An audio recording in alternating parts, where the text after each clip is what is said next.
अस्सलाम वालेकुम, my name is Adnan और आज का जो मेरा टॉपिक है that is chapter number 1 chemistry predicting the extent of reaction. अब हमने कल जो पढ़ा था वो कल की वीडियो में कि मैंने बताया था कि अगर डायरेक्शन ऑफ रिएक्शन को प्रेडिक्ट करना है तो हम किसका इस्तेमाल करते थे, इक्विलिब्रियम कोएफिशिएंट, जिसको हमने QC का नाम दिया था। वो क्या था कि प्रोडक्ट और रिएक्टेंट की जो रेशो होती है किसी खास टाइम इंटरवल पे। आज हमने बात करनी है कि एक रिएक्शन का जो एक्सटेंट होता है, इक्विलिब्रियम कांस्टेंट Kc को इस्तेमाल करते हुए हम किसी भी रिएक्शन के एक्सटेंट को कैसे बता सकते हैं। तो उसको बताने के लिए हमारे पास तीन चीजें होती हैं। सबसे पहले अगर बात करें थ्री वैल्यूज की बात करेंगे। एक रिएक्शन जनरली होता है जिसमें हमारे पास Kc की जो वैल्यू होती है वो क्या होती है, लार्ज होती है। Kc की वैल्यू यहाँ पर क्या है, लॉग। अब लार्ज वैल्यू ऑफ Kc की बात करें तो इसमें एग्जांपल्स को साथ साथ डिस्कस करते चलते हैं कि फॉर एग्जांपल एक रिएक्शन था जिसके लिए Kc की वैल्यू क्या है, बड़ी है।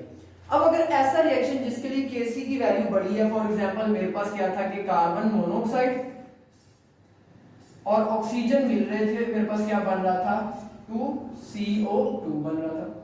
अब कार्बन मोनोऑक्साइड ऑक्सीजन मिलकर क्या बना रहे थे, कार्बन डाइऑक्साइड बना रहे थे। तो फॉर्मेशन ऑफ कार्बन डाइऑक्साइड, जब इसके लिए Kc की वैल्यू अगर मैं कहता हूं कि 1000 केल्विन टेंपरेचर पे इसके लिए Kc की वैल्यू कितनी थी, तो 3.22 मल्टीप्लाई बाय 10^22।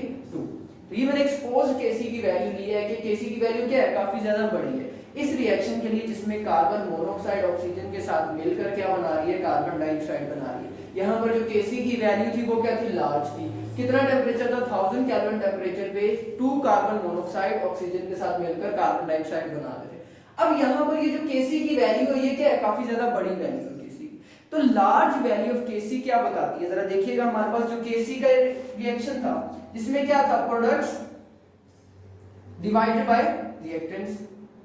अब यहाँ पर प्रोडक्ट्स डिवाइडेड बाय क्या है, रिएक्टेंट्स होते हैं। तो प्रोडक्ट्स ओवर रिएक्टेंट्स, जब अगर Kc की वैल्यू बड़ी है तो न्यूमरेटर क्या होगा, बड़ा होगा, और डिनोमिनेटर क्या होगा, छोटा होगा। तो लार्ज वैल्यू ऑफ Kc क्या प्रेडिक्ट कर रही है कि रिएक्शन मिक्सचर के अंदर क्या है, सिर्फ प्रोडक्ट्स हैं। तो यहाँ पर मैं ये स्टेटमेंट लिखूंगा कि अगर Kc की वैल्यू बड़ी है तो रिएक्शन क्या होता है, रिएक्शन गोज टू कंप्लीशन।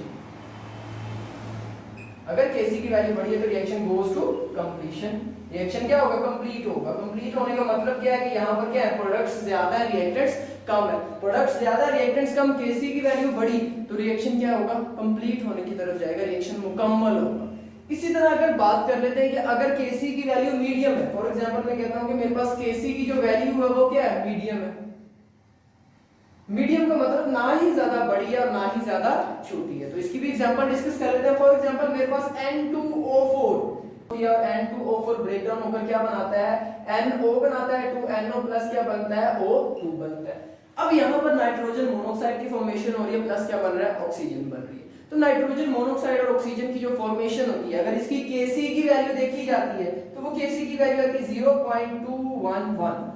अब यहाँ पर जो Kc की वैल्यू आपके सामने ना ही ज्यादा बड़ी है ना ही वैल्यू क्या है, ज्यादा छोटी है। तो अगर Kc की वैल्यू मीडियम है तो ये बताती है कि एक रिएक्शन मिक्सचर के अंदर जब Kc है तो उसमें प्रोडक्ट्स डिवाइडेड बाय जो रिएक्टेंट्स की रेशियो होती है वो क्या है, तकरीबन 1 है। मतलब कि जितने प्रोडक्ट्स हैं रिएक्शन मिक्सचर के अंदर उतने ही क्या है, रिएक्टेंट्स हैं। तो हमने ये पढ़ा हुआ है कि अगर प्रोडक्ट्स और रिएक्टेंट्स की कंसंट्रेशन बराबर हो और रिएक्शन में जो है फॉरवर्डर का रिएक्शन जो है वो रिवर्स रिएक्शन के रेट के बराबर हो जाए तो वो स्टेट क्या होती है, डायनामिक इक्विलिब्रियम की स्टेट में होती है।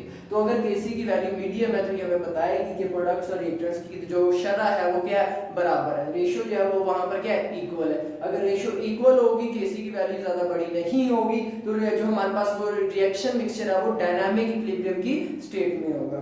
इसी तरह जो थर्ड चीज है हमारे पास वो क्या है, हमारे पास हम बताते हैं कि अगर Kc की वैल्यू बहुत ज्यादा छोटी है, स्मॉल वैल्यू ऑफ Kc की वैल्यू बहुत ज्यादा क्या है, छोटी।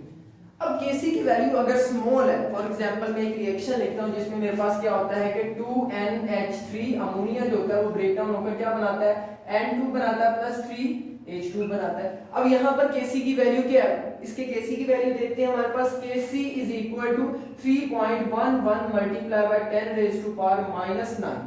अब ये जो वैल्यू है Kc की -9 है तो Kc क्या है, बहुत ज्यादा छोटा है। अगर Kc की वैल्यू बहुत ज्यादा छोटी है तो इसमें क्या मतलब है कि Kc इज इक्वल टू प्रोडक्ट्स डिवाइडेड बाय क्या है, रिएक्टेंट्स है।